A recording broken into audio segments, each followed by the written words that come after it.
Ang dami mong isinulat pero wala ka namang na-achieve. Nade-drain ka na, nababurnout ka na, bago mo pa lang simulan yung task mo. Kaya, ending, gulo-gulo yung isip mo, wala ka talaga na-achieve. Okay, bumili ka ngayon ng book, okay? Kaya dyan sa computer mo, meron kang time management book or note. Now, hinati-hati mo na yung oras mo doon sa 24 hours mo. Pero, ang dami mong isinulat pero wala ka namang na-achieve. Wala kang na-achieve or kung may na-achieve ka man, hindi maganda yung performance or yung output. Alam mo kung bakit? Time management is isa lang yan. May kasama pa yung dalawa. Dapat mong maunawaan na bakit kahit ang dami mong nilagay doon sa time management mo, wala ka nagagawa, hindi mo alam, wala itong dalawa na ito. Una is yung energy management. Alam naman natin na lahat ng nasa time management list mo, it requires energy.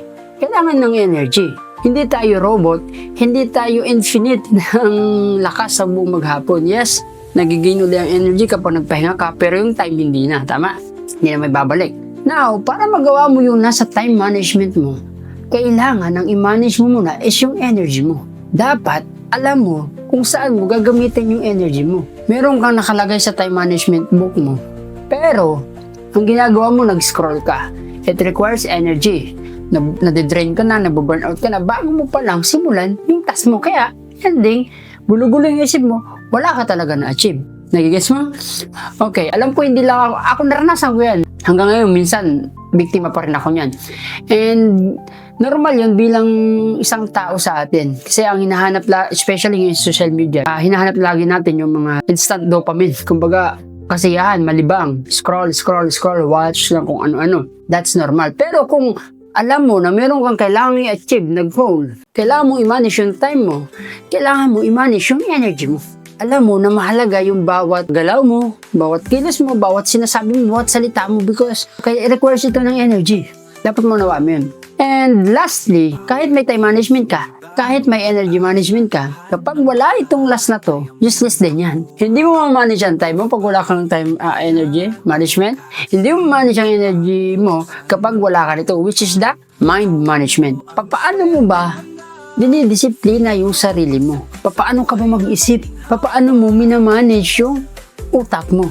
Alam naman natin na lahat, kahit utak natin napapagod din. Connected pa rin siya doon sa energy.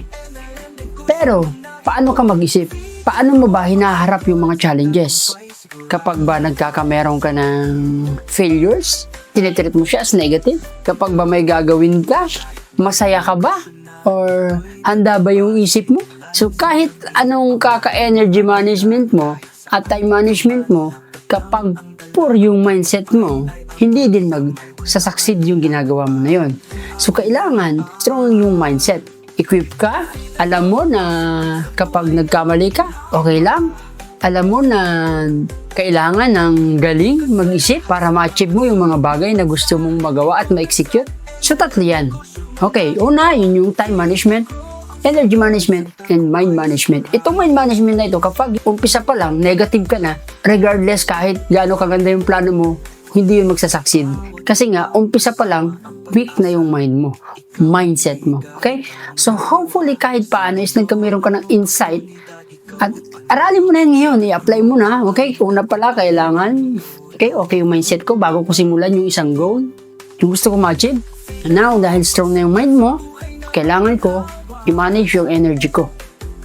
Kasi nauubos yan. Pangatlo, saka ka mag-time management. At for sure, 100% ako na naniniwala na magagawa mo yung gusto mong gawin kapag nagawa mo yung tatlo na yan. Yun lang and bye-bye.